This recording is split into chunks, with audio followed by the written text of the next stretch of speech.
Activist आज आप हमको बताएंगे कि आरटीआई का कानून आम आदमियों के लिए कैसे लाभकारी है। ये सूचना का अधिकार अधिनियम 2005 की धारा 20, अगर सूचना नहीं मिलती है तो सूचना आयोग में जब आप सेकेंड अपील करेंगे 19(3) के तहत में पिछले बार हमने बताया, तो उसके बाद में उस पर शास्ति, उस पर जुर्माना लगेगा, दंड लगाया जाएगा। जहाँ शिकायत जो है आप करेंगे तो 20(1) कहती है कि जो धारा 7(1) के तहत में या 6 के तहत में जो आपको सूचना नहीं दी गई थी, तो जन सूचना अधिकारी को उस पर कारण बताओ नोटिस जारी किया जाएगा और उनके ऊपर इसके बाद में फिर उस पर दंड आरोपित 250 रुपये प्रतिदिन के हिसाब से दंड लगाया जा सकता है और वो 25,000 रुपये तक अधिकतम हो सकता है। तो धारा अधिनियम की धारा 20(2) कहती है, जहाँ स्थित किसी अपील का निश्चय करते समय केंद्रीय सूचना आयोग या राज्य सूचना आयोग की यह राय है कि यथास्थित केंद्रीय लोक सूचना अधिकारी या राज्य लोक सूचना अधिकारी किसी उपयुक्त कारण के बिना लगातार सूचना के लिए आवेदन प्राप्त करने में असफल रहा है, उसने धारा 7 की 1 के निर्दिष्ट समय के भीतर सूचना नहीं दी गई है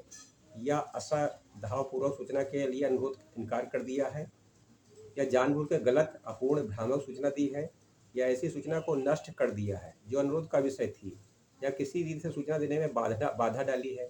वहाँ या स्थित ऐसे केंद्रीय लोक सूचना अधिकारी, राज्य सूचना अधिकारी के विरुद्ध उससे लागू सेवा नियमों के अधीन अनुशासनात्मक कार्रवाई के लिए सिफारिश करेगा। तो ये एक्ट में साफ साफ लिखा हुआ है। तो इसलिए आप जो है अगर उसने सूचना जो है नहीं दी है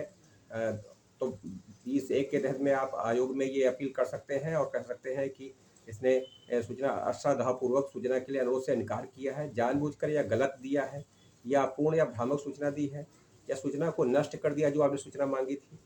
जो अनुरोध का विषय थी, या किसी रीति सूचना देने में बाधा डाली है। तो ऐसे प्रत्येक दिन के लिए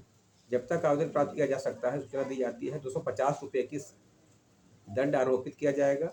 ऐसी शास्ति की कुल रकम 25,000 से अधिक नहीं हो, 25,000 रुपये तक उस पर जुर्माना उस अधिकारी, जन सूचना अधिकारी पर किया जाएगा। परंतु यथास्थित केंद्रीय लोक सूचना अधिकारी या राज्य लोक सूचना उस पर कोई शास्ति आरोपित किए जाने के पूर्व सुनवाई का एक मौका उसे जरूर दिया जाएगा, परंतु यह साबित करने पर कि उसने युक्त रूप से अर्हता कार्य किया है, केंद्रीय लोक सूचना अधिकारी पर होगा,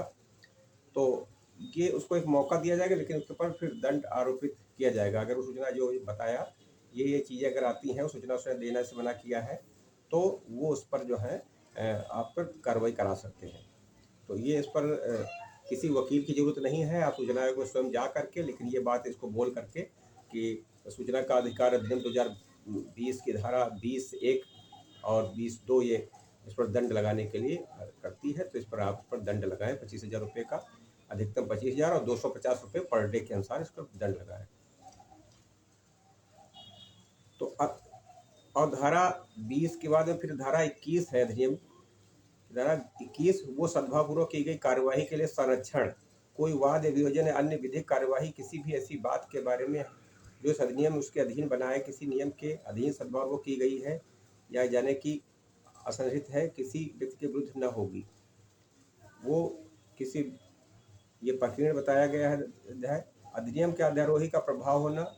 इस अधिनियम को वन शासकीय गुप्त वाद अधिनियम 1923, 19 और तत्सम प्रवृत्त किसी अन्य विधि में या इस अधिनियम में अन्यथा किसी विधि के आधार पर प्रभाव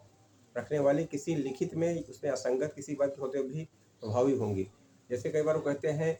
कि जब सूचना मांगी जाती है तो वो तहसील के कर्मचारी कह देते हैं ये तो हमारे यहाँ तहसील का नियम चलेगा, तो ये इसमें साफ साफ दिया है। धारा 22 ये कहती है कि इस अधिनियम के उपबंध शासकीय गुप्तवाद अधिनियम, जो गुप्तवाद अधिनियम की बात थी, तो वो भी स्वीकार नहीं किए जाएंगे और सूचना उसको देना पड़ेगा।